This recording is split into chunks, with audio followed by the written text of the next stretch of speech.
예수로 말미암아 항상 찬송의 제사를 하나님께 드리자. 이는 그 이름을 증언하는 입술의 열매니라. 오직 선을 행함과 서로 나누어 주기를 잊지 말라. 하나님은 이 같은 제사를 기뻐하시느니라. 우리의 예배를 기뻐 받으시는 하나님, 거칠고 험한 세상에서 시달며 살던 저희들이 거룩한 주의 날을 맞이하며 성전으로 모여봅니다. 걱정과 근심과 세상의 모든 무거운 짐을 내려놓고 오직 믿음으로 주님을 바라보는 시간 되게 하옵소서. 우리의 주님 영혼에는 하늘 양식으로 먹여주시고 가난 심령에는 진리의 생수로 채워 주옵소서.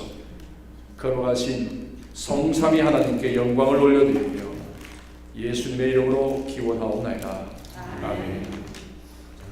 전능하사 천지를 만드신 하나님 아버지를 내가 믿사오며 그 외아들 주 예수 그리스도를 믿사오니 이는 성령으로 잉태하사 영영 아래에게 나시고 본디오 빌라도에게 고난을 받으사 십자가에 못 박혀 죽으시고 장사한 지 사흘 만에 죽은 자 가운데서 다시 살아나시며 하늘에 오르사 전능하신 하나님의 우편에 앉아 계시다가 저리로서 산 자와 죽은 자를 심판하러 오시리라. 성령을 믿사오며 거룩한 공예와 성도가 서로 교통하는 것과 죄를 사하여 주시는 것과 몸이 다시 사는 것과 영원히 사는 것을 믿사옵나이다. 아멘. 아시레 함께 예배하신 여러분 모두 주님의 이름으로 환영합니다. 우리 강성호 목사님이 담낭 제거 수술 마치시고 또 지난 2주 동안에는 갑자기 그 병명을 잊어버렸네요. 대상포진 때문에 굉장히 또 힘들게 2주를 고생하시다가 오늘 부활하셨습니다. 우리 강성호 목사님 환영합니다.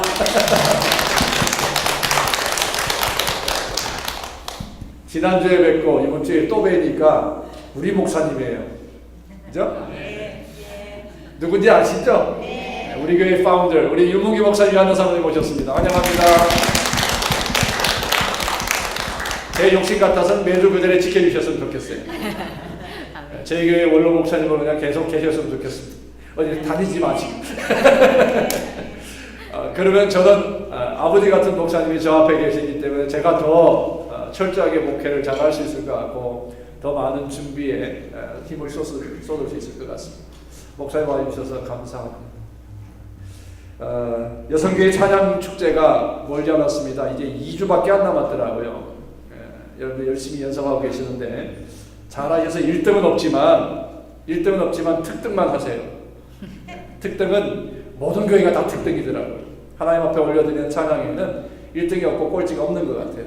모두가 다 특등이더라 합니다. 잘 준비하시고 이걸 통해서 또 우리 여성교회가 또 한층 이렇게 부흥하는 소중한 시간 되기를 바랍니다. 사순절이 곧 다가옵니다. 3월 5일 애쉬 웬즈데이로 시작해서 4월 19일까지 사순절인데 40일 동안 우리 한 가지 이상 내가 즐기는 것 중에 함께 절제하는 한 가지를 절제하는 그런 경건의 시간. 그리고 4월 달에 들어가서는 4월 19일 전부터 4월 2주 동안 4월 7일부터 월요일부터 토요일까지 월요일부터 토요일 2주간 동안 우리 특별 기도를 하는데 우리 교회는 교회 특성상 새벽 기도회 하기가 쉽지 않은 교회입니다. 그래서 우리는 저녁 기도회로 2주간 동안 우리 특별 기도회로 갖겠습니다. 온 교회들이 같이 나와서 올해 우리 교회의 사역과 또 우리 교회의 성장과 부흥 그리고 무엇보다 올해 우리가 선교 축제를 우리가 계획했습니다. 세계 흩어진 선교사님들을 섬기는 그 선교의 축제를 준비하는데 일들을 위해서 우리 함께 같이 모여 찬양하고 기도하고 성령이 하나 되게 하시고 힘써 지킬 수 있는 훈련의 시간이 될 수 있기를 바랍니다. 우리 사랑의 불꽃 LTD 80기 남자 기수가 3월 마지막 날부터 3박 4일 동안 빅베에서 있습니다. 혹시 아직 우리 사랑의 불꽃 LTD를 경험하지 못하신 분 원하시는 우리 장혜자 장로님이나 아니면 우리 김성문 집사님에게 문의하시고 신청해 주시면 고맙겠습니다. 다음 주부터 팀 멤버 훈련이 있습니다. 섬기기를 원하시는 분 참여해 주시고요.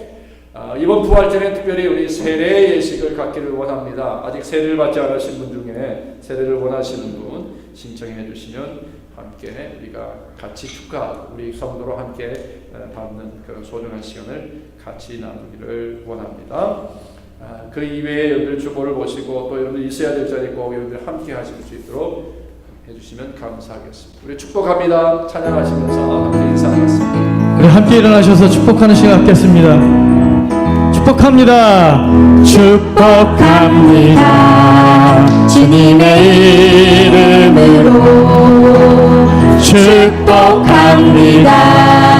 주님의 사랑으로 이곳에 모인 주의 거룩한 자녀에게 주님의 기쁨과 주님의 사랑이 충만하게 넘치기를.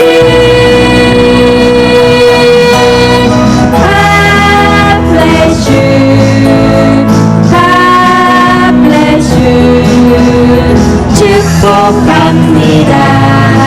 주님의 사랑으로 축복합니다. 주님의 이름으로 축복합니다. 주님의 사랑으로 이곳에 모인 주의 거룩한 자녀에게 주님의 기쁨과 주님의 사랑이 충만하게 넘치기를. God bless you. God bless you. 축복합니다. 주님의 사랑으로 축복합니다. 주님의 이름으로 축복합니다. 주님의 사랑으로 이곳에 모인 주의 거룩한 자녀에게 주님의 기쁨과 주님의 사랑이 충만하게 넘치기를. God bless you. God bless you. 축복합니다. 주님의 사랑으로 God bless you. 아멘. God bless you. God bless you. 축복합니다. 주님의 사랑 God bless you. 아멘. God bless you. God bless you. 축복합니다. 주님의 사랑으로.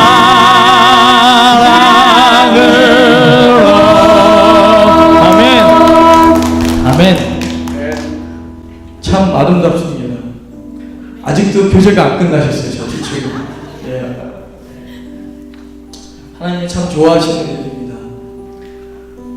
어제는 대부분 우리 교회가 속회를 드린 날이에요. 대부분 속회들이 가정에 모여서 예배를 드렸습니다. 제가 모인 속도 강성민 집사님 댁에서 아주 예배를 은혜롭게 마쳤습니다. 이런 질문을 했어요, 예배 중에. 당신은 하나님을 몇 프로 얼마나 의지합니까? 그래서 많은 분들이 70%, 80%, 90% 이렇게 막 얘기를 하는데 이런 성도가 또 있었어요. 그것도 중요하지만 세상에 사는 사람들이 나를 봤을 때 내가 몇 프로 하나님을 믿고 사는 것 같이 보이는가, 그 얘기가 제 마음에 와닿아서 아침 내내 그걸 가지고 씨름을 하면서 성경을 말씀해봤습니다. 그것이 두렵습니다. 세상에 우리의 삶이 어떻게 비춰질까?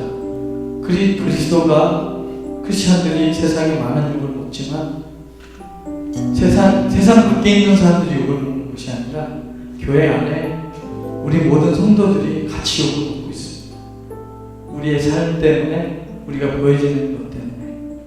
하지만 우리도 똑같이 세상 사람과 함께 세상에서 온갖 풍파를 겪고 살아가고 있습니다. 우리 안에 천국을 소망하는 꿈이 없다면 우리는 참된 삶을 살 것입니다. 아멘. 네. 오늘 우리가 그 꿈을 다시 한번 꿨으면 좋겠어요. 비록 내가 이 땅에 발을 딛고 험한 세상을 이겨내고 살고 있지만 우리 안에 천국을 사랑하는 소망하는 그 꿈이 없다면 우리 아무것도 아닙니다. 물론 내가 안에 지금 너무 힘든 것이 많이 있어서 그 꿈조차 꿀 수 없다고 할 수 있지만 그것이 우리를 살리는 길임을 오늘 예배하면서 찬양할 때 이루어갔으면 좋겠습니다. 그래서 믿지 않는 자들에게 내가 천국을 꿈꾸는 삶을 보여줬으면 좋겠습니다. 아멘. 오늘 우리가 찬양하며 예배하며 기도할 때 그 소망이 그 꿈이 100% 이루어지고 하나님 통치권 안에서 우리가 살아가는 삶으로 세상에 조롱받지 않는 그런 삶을 살기 원합니다. 아멘. 우리 함께 찬양할 때 힘있게 찬양하기 원합니다. 이 땅 가운데 사는 동안에 강한 찬양을 드리기 원합니다. 아멘. 세상의 유혹 시험이 내게 몰려올 때 세상의 시험 시험이 내게 몰려올 때에 나의 힘으로는 아멘 모두 이길 수 없네. 거대한 폭풍 가운데 위축된 나의 영혼 어찌할 바를 몰라 헤매이고 있을 때 주를 찬양 손을 들고 찬 전쟁은 나에게 속한 것 아니니 주를 찬양 손을 들고 전쟁은 하나님께 속한 다시 한번 세상의 유혹 시험이 내게 몰려올 때 아멘 세상의 시험 시험이 내게 몰려올 때 나의 힘으론 그것들 모두 이길 수 없네 거대한 폭풍 가운데 위축된 나의 영혼 어찌할 바를 몰라 헤매이고 있을 때 주를 찬양 손을 들고 찬양 전쟁은 나에게 속한 것 아니니 주를 찬양 손을 들고 찬양 전쟁은 하나님께 속한 것 거짓과 속임수로 아멘 거짓과 속임수로 가득 찬 세상에서 어디로 갈지 몰라 머뭇거리고 있네 공중의 권세 잡은 자 지금도 우리를 실패와 절망으로 넘어뜨리려 이럴 때 주를 찬양 아멘 주를 찬양 손을 들고 찬양 전쟁은 나에게 속한 것 아니 주를 찬양 손을 들고 찬양 전쟁은 하나님께 속한 것이니 주위를 둘러보며 아무도 없는 믿음의 눈을 들면 보이는 분 계시네 지금도 내 안에서 역사하고 계시는 아멘 사망과 어둠의 권세 물리치시니 주를 찬양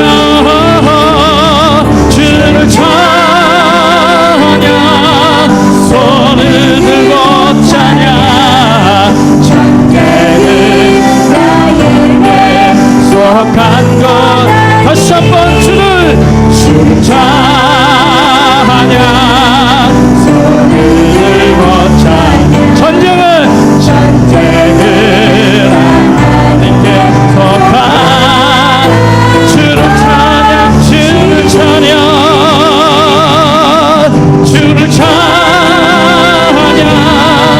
손을 들고 찬양 전쟁은 나에게 속한 것 주를 찬양 주를 찬양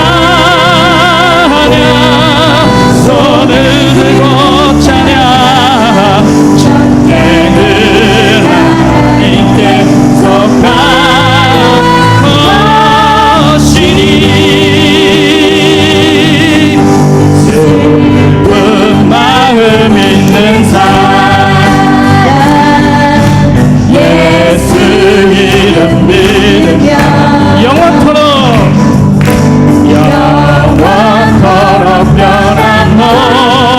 변함없는 기쁜 마음 예수의 이름은 예수의 이름은 세상의 소망이요 예수의 이름은 전국의 기쁨일세 거룩하신 주의 이름 거룩하신 주의 이름 너의 앞에 살아라 환난 시험 당할 때 환난 시험 당할 때에 주께 기도드려 예수의 이름은 예수의 이름은 예수 이름은 세상의 소망이요 예수의 이름은 천국의 기쁨이 존귀하신 주의 아멘 우리 기쁨대로다 주의 품에 안길 때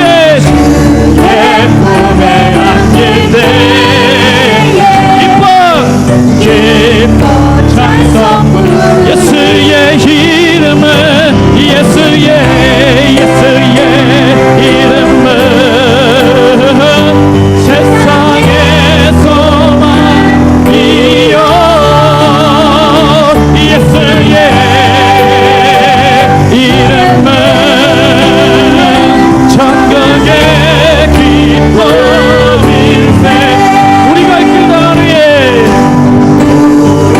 갈 길 다하루 보좌 앞에 나가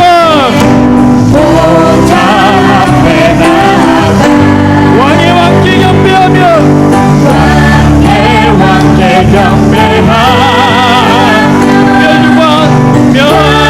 멸관을 드리 예수의 이름 예수 이름 그 이름 세상의 소망이 예수의 이름은 천국의 길 예수의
천국의 기쁨일세. 아멘. 아멘. 우리 이 시간 함께 기도할 때 하나님, 지금 내가 겪고 있는 세상에서의 어려움과 눈물 나는 일과 마음 상하는 일과 내가 겪는 모든 고난들의 보상이 천국에 있을 줄 압니다. 내가 이 땅 가운데 혹시 주님의 손을 놓은 적이 있다면 다시 잡게 도와주십시오. 그것이 나를 천국으로 인도할 것을 제가 압니다. 목자 대신 주님의 손을 놓쳐버린 나의 잘못을 주님 이 시간 용서하여 주시고, 주님 다시 용기 내어 주님의 손을 붙잡게 도와주십시오. 그래서 하나님, 잃어버린 에덴에 빼앗긴 우리의 천국을 회복하게 하시고, 장자된 우리의 신분을 회복하여서 하나님의 꿈을 꾸는, 하나님의 꿈을 이루는 우리의 삶의 천국을 이루게 하여 주시옵소서. 이 땅 가운데 사는 동안에 세상 가운데 손가락질 밟지 않으며 하나님 당당히 예수의 이름을 드높이는 우리의 삶이 되게 하여 주십시오. 이 시간 함께 기도할 때 그 건세와 하나님의 천국을 소망하며 이 시간 함께 기도하기 원합니다. 함께 기도하겠습니다. 하나님 감사합니다. 우리에게 소망을 주시고 꿈을 주시고 아버지, 그 나라를 갈 때 우리의 모든 눈물 닦아주신 하나님, 그 천국을 소망하며 이 시간 삽니다. 해함도 없고 상함도 없고 아버지, 우리 안에 그 소망의 길을 열어주시는 주님, 세상의 소망이 예수 그리스도의 이름에 있음을 고백하며 나아가게 하여 주시옵소서. 우리 겪는 모든 어려움들을 아버지 소망으로 이루게 하시며 아버지 천국으로 이루게 하여 주시옵소서. 오늘 예배하는 모든 성도님들, 우리의 삶에서 하나님 높임을 나타나게 하시고 능력의 권세가 나타나게 하셔서 우리로 하여금 그 나라 가는 것을 소망하며 살아갈 수 있도록 역사하시고 충만한 은혜를 이 시간 부어주시기 원합니다. 주님, 우리 안에 아버지 그 소망을 잃어버리지 않게 하시며 하나님 잡은 손을 놓지 않는 아버지 역사가 아버지 날마다 우리 삶 속에서 일어나게 하여 주시옵소서. 주님 닮아가게 하시옵소서. 주님 원하시는 천국에 우리도 함께 입성하게 하여 주시며 우리의 멸류관을 주님 앞에 드리는 그날을 천고마 기다리며 아버지, 오늘도 그 소망을 놓지 않습니다. 예배 가운데 하나님이 인쳐주셔서 아버지 그 자녀의 신분을 회복하게 하여 주시옵소서. 우주의 만물을 섭리하시고 은혜로 우리를 계속 돌보시는 하나님 아버지, 죄악에 깊이 빠져 영원한 죽음의 길로 다름질하던 우리를 하나님께 구원케 주셨으므로 감사합니다. 저희는 부족하고 어리석으며 죄의 유혹에 너무도 약하여 늘 넘어지고 실족할 수밖에 없사오니 새 힘을 얻게 하시며 모든 불의와 악을 능히 무르치시고 저희들에게 명실공히 주님의 의지하며 살 수 있도록 믿음을 주옵소서. 주님께서 친히 당신의 영으로 세워주신 귀한 제자노니 이 교회가 주님의 몸으로서 합당한 교회로 굳굳이 설 수 있게 인도하여 주시옵소서. 저희들이 마음과 문을 합쳐 주님께 신령한 예배를 드리오니 성령께서 이 가운데 임재하여 주셔서 넘치는 은혜와 축복으로 우리 심령을 충만케 하여 주옵소서. 이 교회를 위하여 주님께 보내주신 이정환 목사님께 성령께서 능력을 붙들어 주옵소서. 주님께서 맡겨주신 양떼를 거느려 나갈 때 주께서 지팡이가 되어 주셔서 힘있는 말씀의 역사가 나타나게 하옵소서.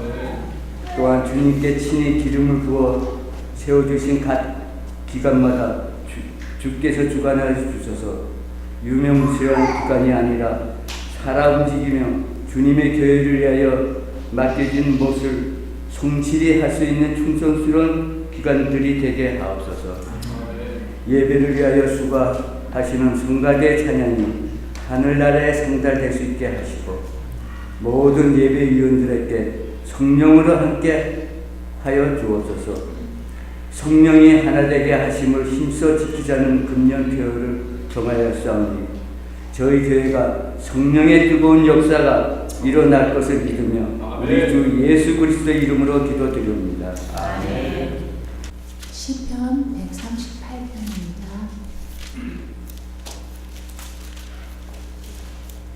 다 찾으셨으면 함께 봉독하시겠습니다.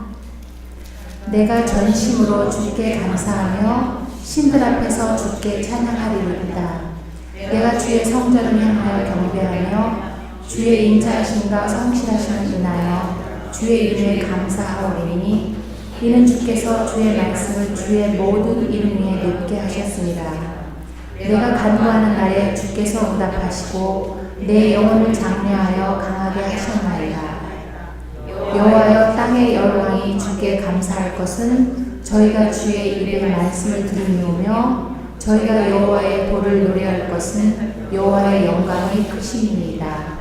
여호와께서 높이 계셔도 낮은 자를 하감하시며 멀리서도 교만한 자를 아시나이다. 내가 환난 중에 다닐지라도 주께서 나를 소생케 하시고 주의 손을 펴사 내 원수들의 노를 막으시며 주의 오른손이 나를 구원하시리이다. 여호와께서 내게 발견된 것을 완전케 하실지라. 여호와여, 주의 인자하심이 영원하오니 주의 손으로 지으신 것을 버리지 마옵소서. 아멘.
여러분 주위에 아주 재주가 많은 사람이 있어요. 그렇죠? 그리고 힘이 있고 능력이 많은 사람이 있습니다. 그리고 무언가 모르지만 나는 모르지만 그러니까 확신 가운데 가치관을 가지고 살아가는 사람이 있습니다. 이 세 종류의 사람이 있는데 제일 호감 가는 사람은 어떤 사람이에요? 어떤 사람이 여러분들 제일 호감이 가세요? 솔직한? 갑자기 물으니까 대답하기가 좀 곤란하신가요? 그러면 이들 중에 내가 친구하고 싶은 사람, 친구 먹고 싶은 사람은 어떤 종류의 사람이에요? 재주 많은 사람이에요? 힘있고 능력 있는 사람이에요? 아니면 가치관이 분명한 사람이에요? 우리 교인들이 역시 정말 현명한 교인들입니다. 재주가 많은 사람하고 있으면 있는 동안 늘 재미있어요. 그죠? 흥미가 있어요. 능력이 있고 힘이 있는 사람과 함께 있으면 든든해요. 내가 염려할 게 없습니다. 내가 어려울 때에 내가 아니라도 알아서 해결해 줄 수 있는 힘 있고 능력이 있는 사람이 있기 때문에. 그런데요, 저는 이 재주가 많고 능력이 많아서 모든 것을 할 수 있는 사람보다 내 능력과 내 재주를 다 쏟아부어서 꼭 해야 될 한 가지의 일을 발견하고 그 일에 몰입하는 사람, 그 사람이 성공하고 그 사람이 저는 존경스럽다라고 그렇게 생각합니다.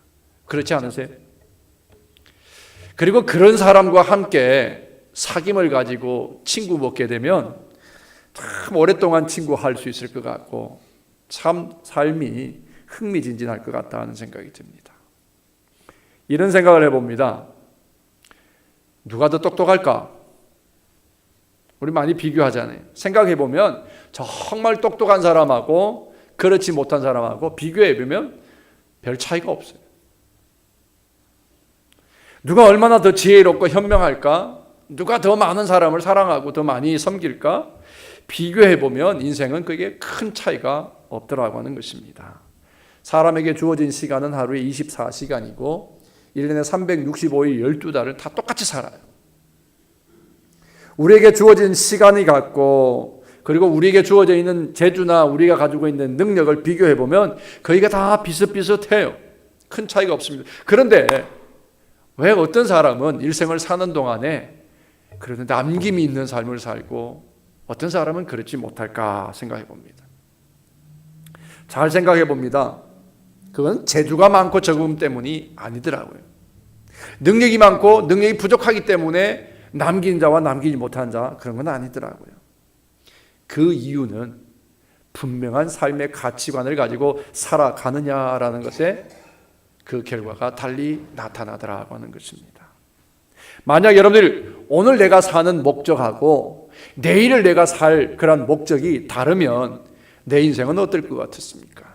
그것은 오늘 나는 이 길로 가고 내일은 이 길로 가리라고 하는 삶의 향방 없이 사는 것과 다른 것이 아니더라고요. 인생을 사는 가치관이 분명하다면, 아니 내 인생을 사는 목적이 있고 인생에 정말 살아가는데 초점이 분명하다면 누구나 존귀한 삶을 살 수 있습니다. 그래서 크리스찬의 삶이 크리스찬으로 살아간다는 것이 얼마나 존귀한 삶인지 알 수가 없어요. 왜요? 크리스찬은 분명한 확신을 가지고 살아가요. 내가 하나님의 자녀이다는 것, 하나님이 나에게 천국을 주셨다는 것, 하나님이 나에게 영생을 선물로 주셨다는 그 확신을 가지고 살아가고 어떤 가치관을 살아요? 내가 그리스도를 닮고 그리스도를 훈련하고 그리스도를 실습하며 이 땅을 살아서 이 땅의 사람들에게 천국을 보여준다는 그런 삶의 확실한 가치관을 가지고 사는 사람들이 누구예요? 그게 바로 크리스찬 아닙니까? 그러니 이 크리스찬이 얼마나 존귀한 인생인지 알 수가 없다고 하는 것입니다. 바로 저와 여러분이 그 존귀한 인생을 살아가고 있는 줄로 자부하며 살아가시길 축원합니다. 별로 자부심이 안 생기시는 것 같아요. 다윗의 얘기를 좀 더 하겠습니다. 성경의 다윗을 한번 생각해 보십시오. 다윗은 재주가 참 많은 사람이었어요. 지난 3주 동안 제가 시편 23편을 가지고 계속해서 말씀을 나누었습니다. 시편 23편은 우리 그리스도인들이 암송하는 정도가 아니라 세상 사람들도 많이 아는 정말 좋은 시예요. 그죠? 감성이 풍부한 그런 사람이었습니다. 시편이 150편까지 있죠? 아니요, 목사님 148편까지인데요. 그러신 것 같아요. 150편 중에 다윗이 지은 시편이 몇 개나 될 것 같습니까? 절반이 조금 모자라는 73편이 다윗이 지었어요. 혼자서. 거의 절반을 다윗이 혼자 이 시편을 지었다고 하는 사실입니다. 그렇게 노래만 잘 만들고 시만 잘하는 게 아니라 악기 연주도 참 잘해요. 오늘 베이스 기타가 이 리듬을 얼마나 잘 차는지 제가 아주 앉아있는데 신이 났어요. 근데 이 수금을 탈 때면, 다윗이 수금을 타면 악한 영에 붙들렸던 사울이 그 악한 영이 떠나가고 평강을 회복하였다 그랬어요. 굉장히 깊은 영성까지 갖춘 사람이었어요. 그렇게 다윗이 연주할 때마다 사울이 치료를 받았어요. 요즘 음악 치료가 굉장히 유행하죠. 다 다윗에게 배운 거예요. 성경에서 배운 거예요. 게다가 다윗은 양치는 데에서는 누구도 쫓아올 수 없는 양치기였습니다. 그뿐만 아니라 다윗은 또한 뭐예요? 능력이 특출한 사람이었어요. 전쟁에 능한 사람이었어요. 소년 다윗이 대골리앗 장군을 이긴 이후부터 다윗이 나가는 전쟁마다 지는 법이 없어요. 지는 법이 없습니다. 정쟁에 대해서 아주 능한 자였고 그 고대 근동 지방에 있는 어떤 나라도 다윗이 다스릴 동안 침범해올 수 없을 정도로 전쟁에 대한 능함이 있었습니다. 또한 이 다윗은 정치적인 능력이 굉장히 뛰어났어요. 전쟁으로 다 이겼고 평정한 다음에 다윗이 다스리는 동안에 주변의 나라들이 뭐예요? 다윗의 나라에 조공까지 바치잖아요. 그 조그만 이스라엘 나라에 조공을 바치는 일들이 생겨났다고 하는 것입니다. 그리고 그는 무엇보다 기도에 능한 사람이었어요. 시편 73편의 모든 내용들이 다 하나님 앞에 드려지는 기도의 내용이라고 해도 과언이 아닙니다. 그의 삶에 있는 모든 재주나 능력을 보면 참 부러울 만한 것들이에요. 다 부러워할 만한 것들이에요. 정말 그 재주와 능력을 어떻게 다 가질 수 있을까? 정말 놀랍습니다. 그런데 성경을 좀 더 구체적으로 읽고 다윗을 조금 더 우리가 배워나가면 더 놀라운 것을 발견하게 됩니다. 그토록 놀라운 사람이 된 것에는 이유가 있어요. 재주 때문에, 능력 때문에, 우수한 DNA 가졌기 때문에, 아니면 인생이 우등생이기 때문에, 그렇기 때문에 다윗이 다윗 된 게 아니더라고요. 다윗이 되게 된 것에는 가장 근본적인 이유가 하나 있는데, 그것이 바로 다윗은 항상 인생의 초점을 하나님께 두었다는 사실이에요. 인생의 초점을 하나님께 두었다는 거예요. 하나님께 집중했다는 거예요. 하나님의 마음을 헤아리는 것으로부터 삶을 시작했다는 것입니다. 그리고 행동하기 전에 항상 하나님께 먼저 묻는 사람이었다. 그래서 기도에 능한 사람이었어요. 요즘 시대에 여러분들 사람들 한번 보세요. 많은 것을 할 줄 아는 사람이 많이 그저 환영을 받습니다. 우리 아이들도 보니까 공부할 때 눈은 책을 펴놓고 귀로는 뭐예요? 음악 듣고, 어떤 때는 한쪽 눈으로는 책 보고 한쪽 눈으로는 컴퓨터 보고 귀로는 음악 듣고. 웃으시는 분은 그런 경험이 있는 분들 같아요. 한 번에 여러 가지를 다 해결해야 되는 그런 인생들을 요구하는 시대가 되었다는 얘기입니다. 여러분 이거 어떻게 생각하세요? 너무나 기계적인 인생을, 찍어내는 인생을 이 시대는 요구하고 있다고 하는 사실이에요. 주어져 있는 과제만 다 해결하면 되지 그 인성과 그 안에 있는 성품에는 어떠한 것들이 있든 상관이 없는 거예요. 기계적인 그 마지막 결과물만 만들어내면 되는 그런 세상이. 그렇기 때문에 깊은 인성의 개발, 인격의 개발, 그리고 교제, 그리고 동행, 그것들이 다 필요가 없어요. 그 동행하는 기쁨, 그 인격적으로 나누는 그 나눔의 기쁨, 이것보다는 편리 위주의 성과 위주로 사람들이 만나지고 사람들이 요구되어지더라는 거예요. 그래서 사귐도요, 내가 편하면 하고 불편하면 외면해버리고, 내게 유익이 있으면 만나고 그렇지 않으면 외면해버리는 그런 시대가 점점 더 악해지는 시대가 오고 있지 않습니까? 그래서 뭐 한가에 대해서 아주 철저한 장인들이 없어요. 장인 정신을 가진 그러한 인생들이 점점 줄어들고 있다고 하는 것입니다. 요즘 문명이 어떻습니까? 우리 필요한 거 밤새 컴퓨터로 오다면 그냥 찍어내서 나와요. 심지어는 이제 인간까지 복제해내려고 하잖아요. 그런 세상이 되다 보니까 깊은 인격적인 내면에서 나오는 그런 인성의 그런 내용들이 없어지는 시대가 되고 있다고 하는 것입니다. 그럼 우리는 어떤 사람이 될 것 같아요? 정말 잘할 수 있는 것이 없는 사람이 될지도 몰라요. 정말 내가 하고 싶은, 정말 잘하고 싶은 것이 하나도 없는 그런 인생들이 되고 말 것이라는 것입니다. 우리는 많은 것을 다양하게 잘할 줄 아는, 좋아하는 사람들, 그런 사람들을 다 좋아해요. 때로 그것이 우리에게 부러움이 될 수도 있습니다. 그런데 여러분들 이걸 바꿔서 한번 생각해 보십시다. 많은 것을 할 줄 안다는 얘기는 바꿔서 말하면 무슨 말일 것 같으세요? 정말 잘할 수 있는 게 하나도 없다는 얘기예요. 저는 스포츠요, 모든 스포츠를 다 좋아해요. 근데 정말 잘하는 스포츠 모르겠어요. 프로 선수만큼 잘할 수 있는 게 하나도 없어요. 이것도 중요하고 저것도 중요하다는 것은 그 사람에겐 중요한 것이 있다 없다? 없다는 얘기예요. 이것도 좋고 저것도 좋다는 것은 그 사람에게 정말 좋은 게 있다는 얘기예요, 없다는 얘기예요? 없다는 얘기입니다. 지금 나에게 정말 중요한 것이 한 가지 있다고 한번 해봅시다. 그러면 그 다음에 중요한 것은 내려놓을 수 있어야 그 중요한 것을 내가 완성할 수가 있다는 사실입니다. 신학자 중에 우리가 신학교 4년 제가 한국에서 다닐 때 우리 선생님 입에서 떨어지지 않는 이름의 한 분인데 폴 틸릭이라는 분이에요. 폴 틸릭이라는 신학자인데 이 신학자가 이렇게 말했습니다. 정말 가장 중요한 것이 있다면 그 두 번째 것들 헌식자처럼 버릴 줄 알아야 이 정말 중요한 것을 얻을 수 있다고 했어요. 성경에요, 그렇게 산 인생이 있습니다. 바로 오늘 시편 138편의 주인공인 다윗이었습니다. 그는요, 삶의 가치관이 너무나 분명한 사람이었습니다. 그래서 다른 것들은 과감하게 포기할 줄 알았던 사람이에요. 자기는 지금 원수도 갚아야 되고 대적도 갚아야 되고 그리고 자기의 지위도 회복해야 되는 그 모든 것들이 있지만 그거 다 소용없어요. 지금 자기 어떤 상황에 놓였을지라도 자기 앞에 첫 번째 거는 하나님, 내가 당신을 전심으로 찬양합니다. 이게 다윗의 인생의 가치관이었다는 사실입니다. 하나님께만 초점을 두는 거예요.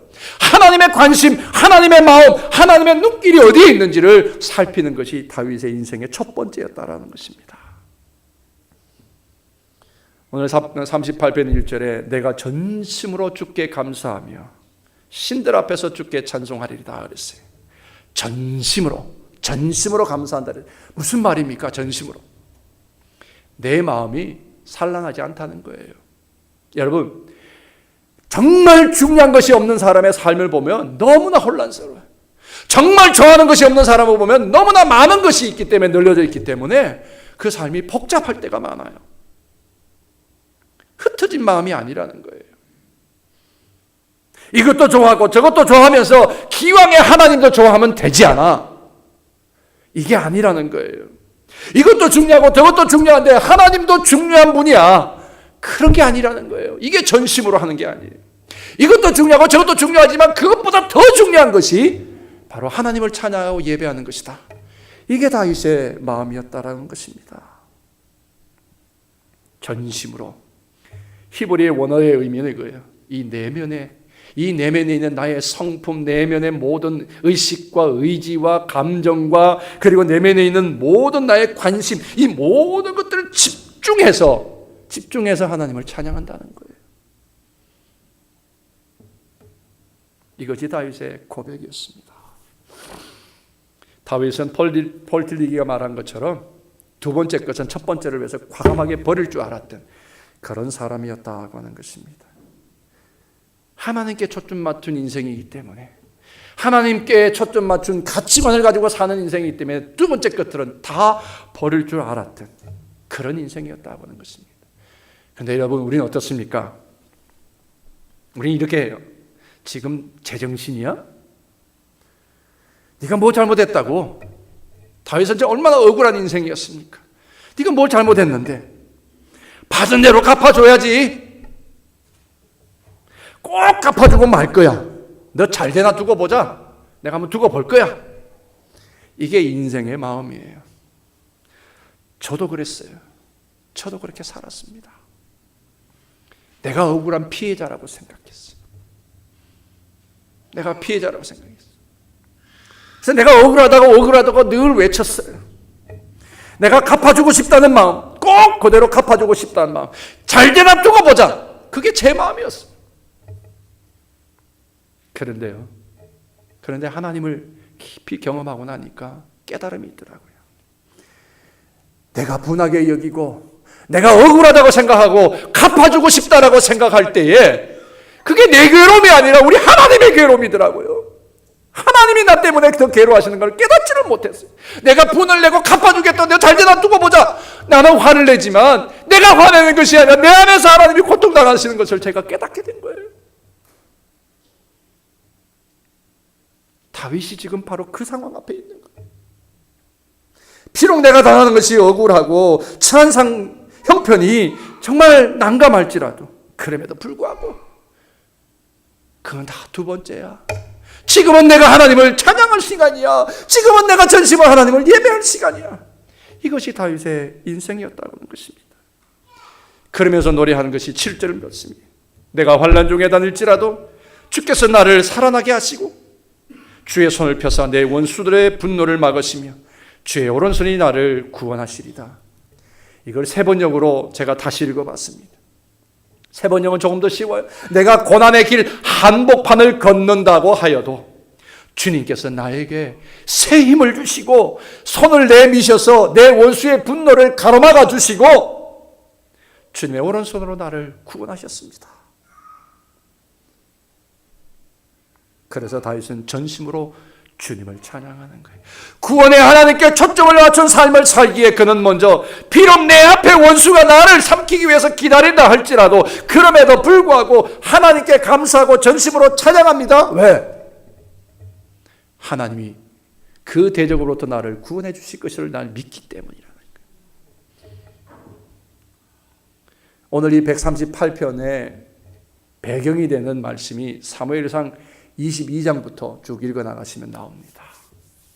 그걸 읽으시면 오늘 이 시편 138편이 얼마나 깊은 그 감성과 영성으로 지어진 시편인지 우리가 알 수가 있습니다.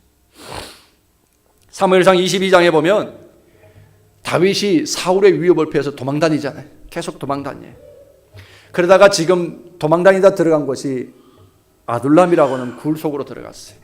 이 아둘람 굴에 들어가기 전에 다윗은 쫓겨다니다가 심지어는 이스라엘이 있을 곳이 없으니까 국경을 넘었어요. 가드라고는 나라로 들어가 버렸어요.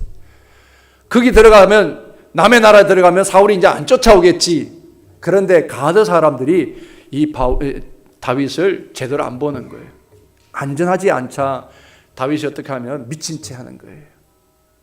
몸을 대문짝에 가서 막 비비면서 환자인 것처럼 하고요.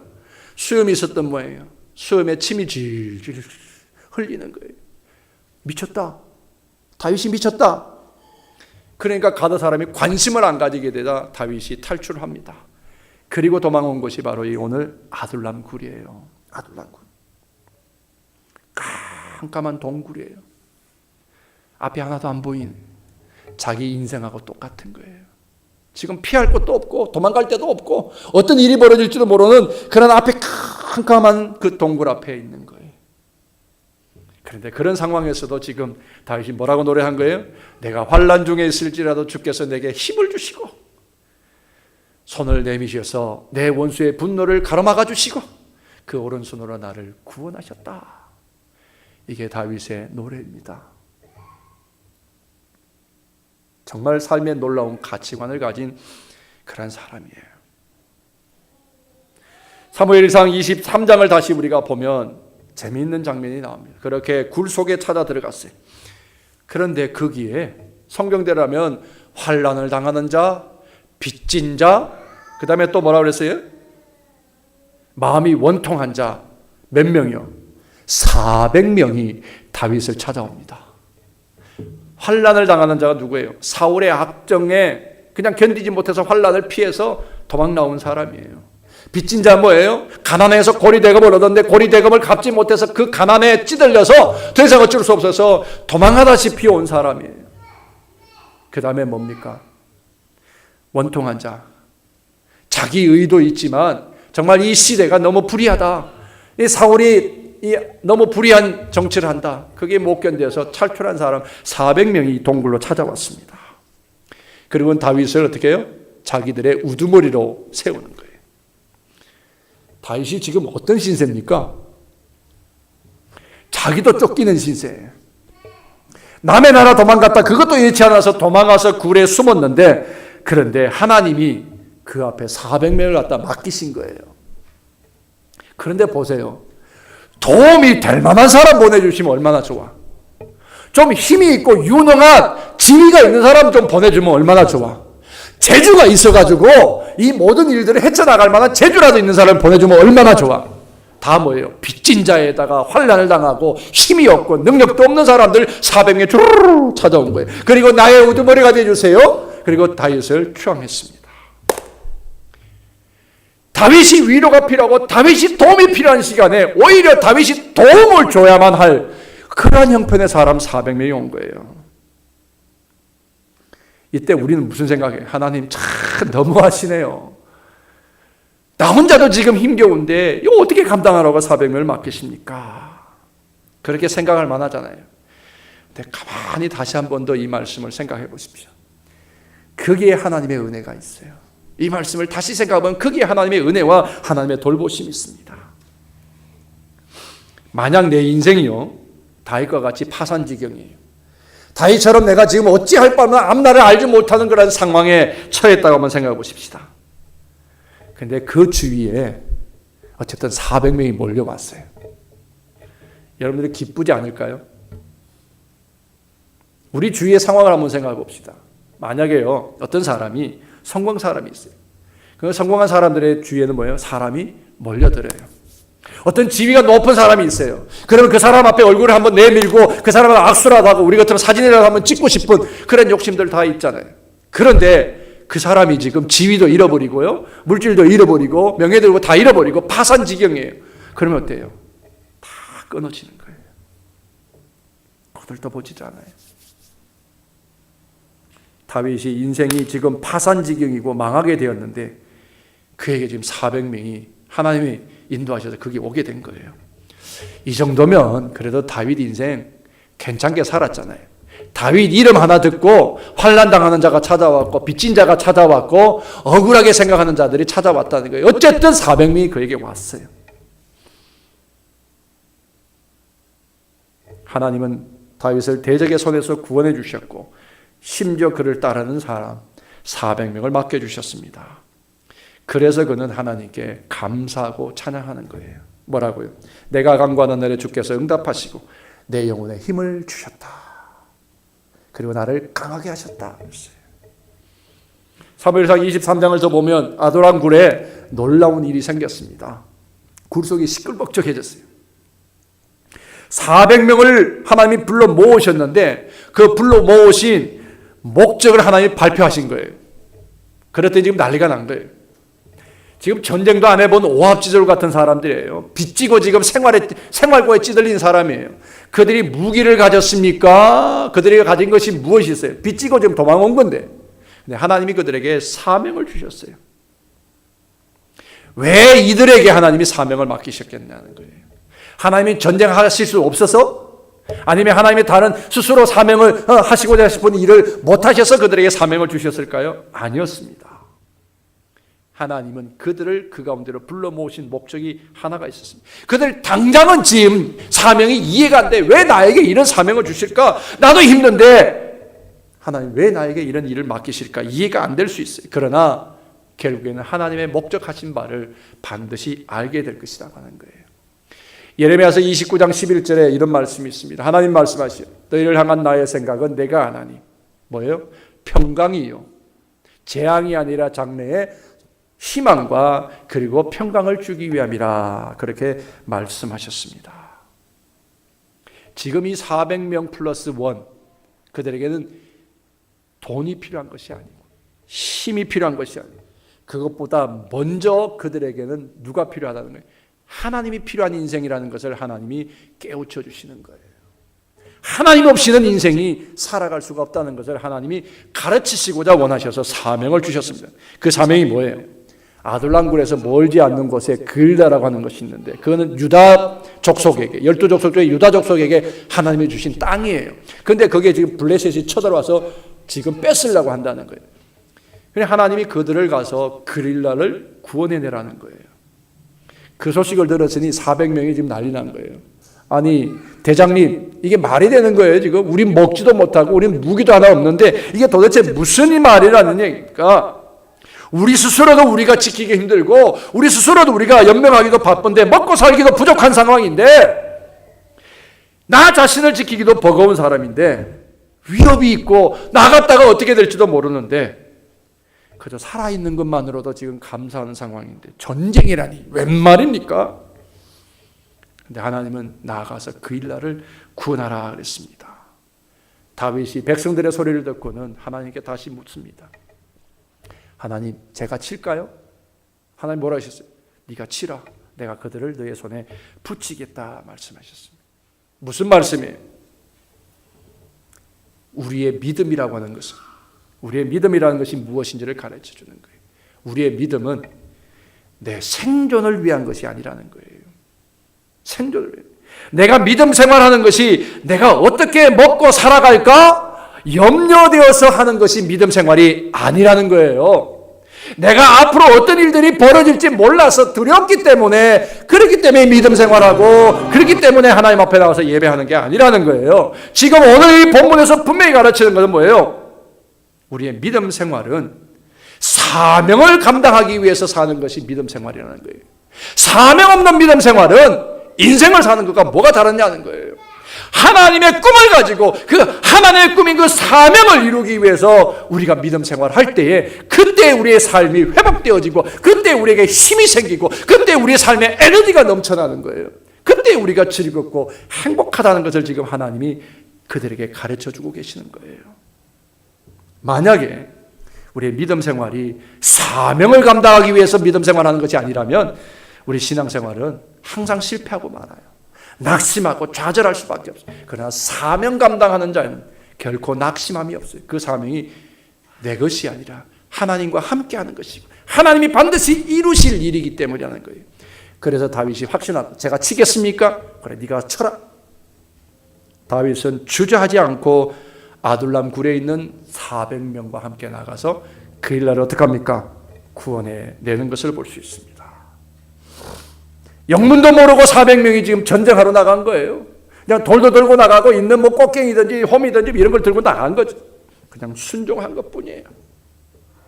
믿음 생활에는 사명을 맡기신 분의 그 사명을 감당하는 순종이, 그것이 바로 믿음에 반드시 필요한 결과라고 하는 것입니다.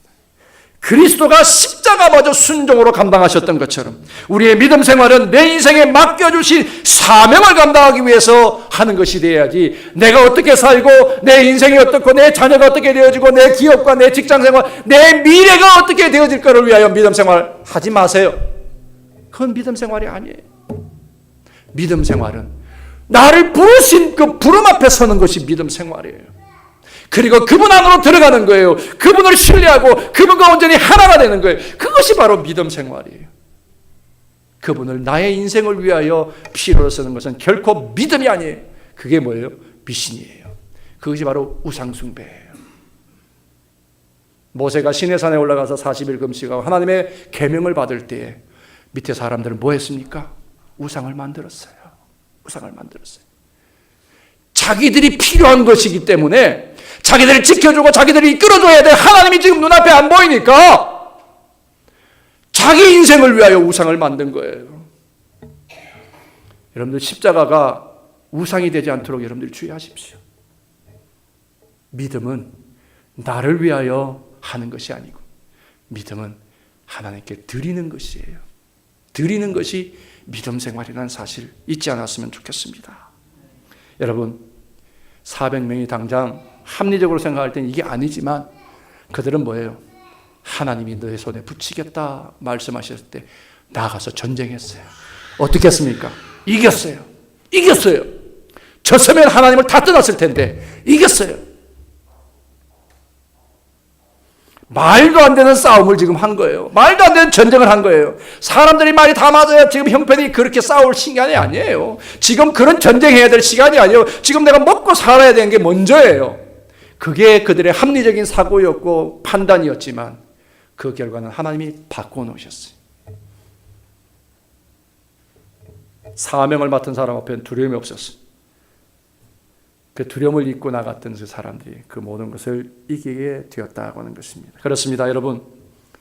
우리의 삶이 힘들고 어려울 때마다, 내 인생이 지치고 피곤할 때마다 하나님이 나를 부르신 그 부름의 목적이 뭔지를 여러분들 그것을 살피세요. 그것을 헤아리세요. 다윗이 깜깜한 동굴 앞에서 내가 전심으로 주님을 먼저 예배합니다. 찬양합니다. 그러므로 그가 회복되었던 것처럼 우리도 인생이 즐겁기를 원하고 행복하기를 원하고 에너지가 넘치고 피곤하지 않고 건비하지 아니하기를 원한다면 하나님이 나를 부르신 부름의 목적이 뭔지 그 가치관을 그것을 분명하게 다시금 회복하고 나가십시오. 그래야 롱런할 수 있어요. 재주는 좋아요. 그러나 재주 가진 사람이 롱런 못해요. 능력이 있다고 롱런 못해. 반드시 사람들 실패하고 넘어질 수 있어요. 그러나 하나님을 믿고 하나님을 의지하고 하나님만 바라보는 사람은 마지막 순간까지 내가 너희와 항상 함께하리라 하신 그 약속이 반드시 이루어질 줄로 믿습니다. 그런데 조금 더 놀라운 건요, 하나님은 절대 공짜가 없은 분이에요. 사명 앞에 수행했더니 하나님이 그 앞에 놀라운 역사를 보여주시는데 23장 13절에 가보면 전쟁 끝났는데요, 사람 숫자가 좀 바뀌어버렸어요. 401명이 나갔어요. 네, 돌아올 때 몇 명이 왔어요? 600명이 왔어요. 이 무슨 일입니까? 이게 하나님의 놀라운 은혜예요. 너희가 내 말에 순종하고 너희가 나를 의지하여 전쟁하였으니 내가 이제는 인생으로 살지 아니고 내가 너희와 함께한다는 증거로 200명을 보너스로 붙여주신 거예요. 그래, 힘을 더해 주신 거예요. 내가 너와 함께 하지 않느냐 보아라는 거예요.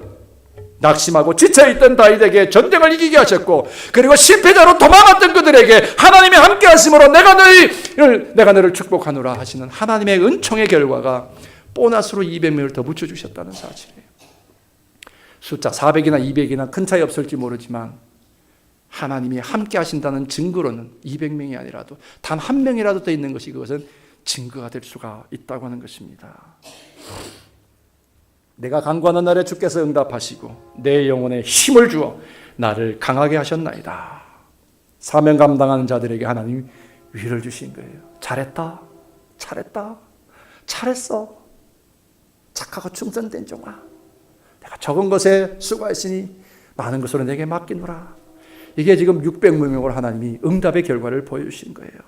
더 많은 것으로 채워주신 거예요. 이것이 믿음 생활이에요.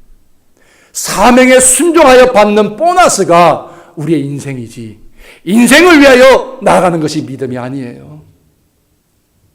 믿음 생활의 순위를 바꾸십시오.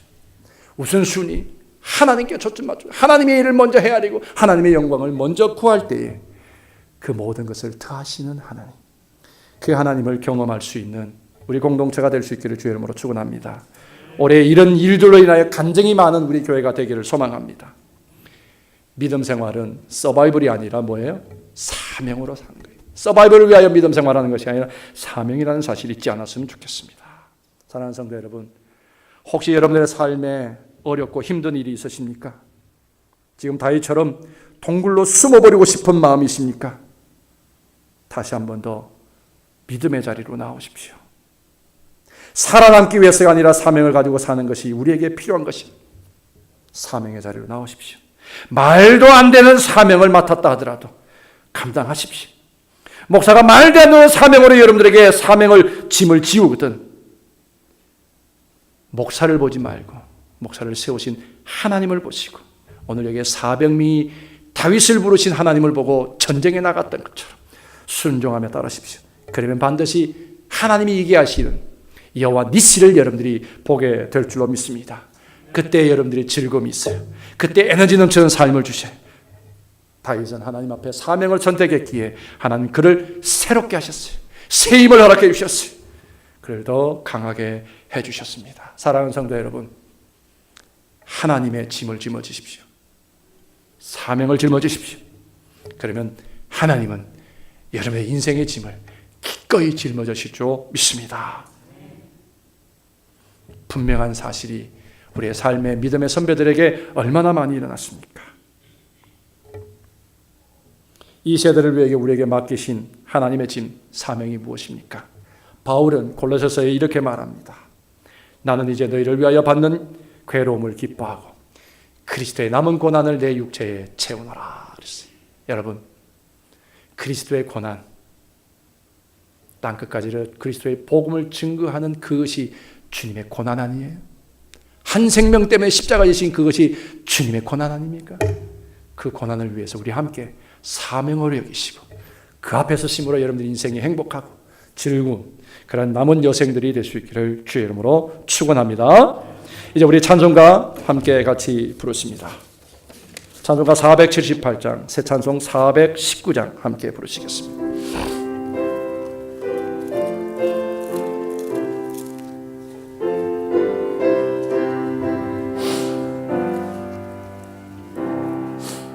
주 날개 민 내가 편안히 쉬네. 밤 깊고 비바람 불어 쳐도 아버지께서 날 지켜 주시니 거기서 편안히 쉬리로다.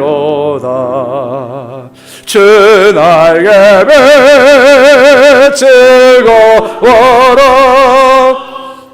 사랑 끈을 짜뉘뇨. 주 날개에 내쉬는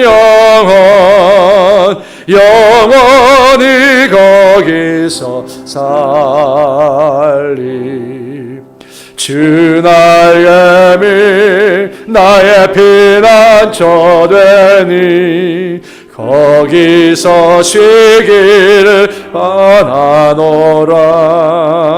세상이 나를 외롭지 못하나 거기서 평화를 누리리라. 주 날개미 평안한 주 날개미 평안하다.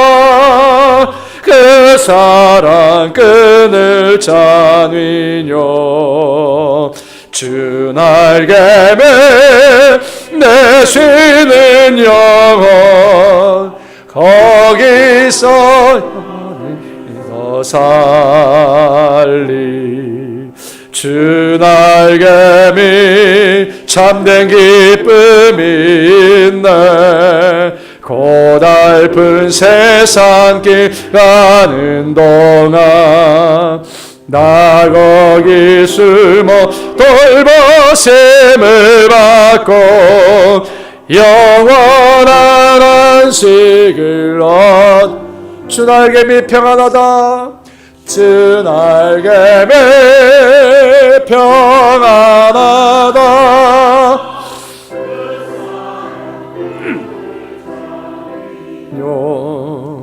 주 날개미 내쉬는 영원히 거기서 살리. 아멘.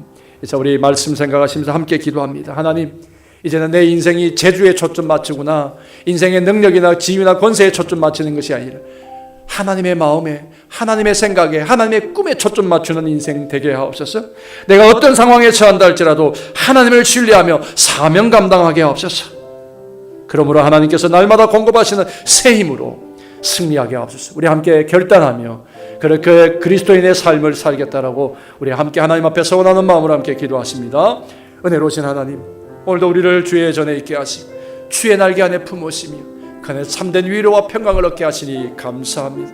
하나님, 나의 나됨이 하나님의 은혜라고 고백하였던 것처럼 다윗이 되었던 것처럼 그 사람 하나님께 초점 맞추고 하나님을 생각하며 하나님의 마음을 열어 하나님의 꿈을 품고 그렇게 하나님 세상을 다스렸던 것처럼 오늘 우리가 그런 마음으로 아버지 세상을 나가게 하시고 그런 마음으로 인생을 살게 하시고 그런 마음으로 하나님 이 믿음을 지키게 하옵소서.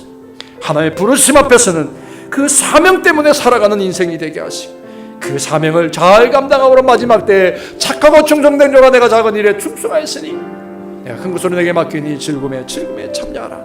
하나님, 이 복이 오늘 나의 복이 되게 하시고 내 인생의 복이 되게 하시고 이것이 나의 인생과 믿음의 가치관이 되게 붙들어 주시옵소서. 성령이여 우리에게 기름 부으시고 우리가 순결한 신부처럼 주 앞에 날마다 서기를 소망하며 세상에 지치고 피곤하고 찌들은 인생이 아니라 날마다 주의 은혜 안에서 참된 자유와 평강을 누리는 거룩한 그리스도의 삶을 있게 하옵소서. 감사하며 예수님의 이름으로 기도 올리옵나이다. 아멘.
나를 위해 험한 산길로 오신 주님, 그 바다에 엎드려 경배합니다.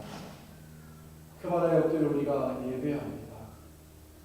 그 바다에 엎드려 찬양하며 전심으로 주님께 감사를 드립니다. 우리의 모든 찬양과 경배를 흥량하여 주시옵소서. 인생을 살아가시던 수많은 은혜 가운데, 그 사랑 가운데 하나님의 그 아름다운 역사를 위하여 소중히 구분하는 뜻들을 여기 드리오. 하나님 훈련하여 주시옵시며 약속하신 대로 귀한 들의 열매 떨어지지 없게 하시고 황충의 난리가 없게 하시며 우리의 창고에 차고 넘치는 은총으로 함께 하시되 복보조자는 시험에 몰아신 말씀처럼 우리의 삶에 하늘의 신령한 복과 땅의 기름진 복이 있고 우리의 만남의 복이 있고 우리의 모든 통치와 우리의 모든 다스림의 복이 있고 우리의 모든 손에 수고의 아름다운 열매가 넘치게만 하옵소서. 오늘 드린 예물이 주의 영광과 온 백성들에게 큰 기쁨의 좋은 소식이 되는 귀한 예물 되게 하여 주셨기를 소망하옵되 예수님 이름으로 축복하며 기도 올려옵나이다. 아멘.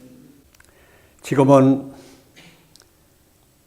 그까지 십자가를 사명을 지고 돌아가신 예수 그리스도의 은혜와 하나님 아버지의 지극하신 사랑과 우리의 사명을 맡겨주시고 그 사명을 잘 감당할 수 있도록 옆에서 격려해 주시고 힘주시고 능력을 주시는 성령님의 감화 감동하심이 이 시간 마음 가운데 결단하고 돌아가는 우리 사랑하는 성도들 위해 이 제단을 위해 영원히 같이 하시기를 간절히 축원합니다. 아멘.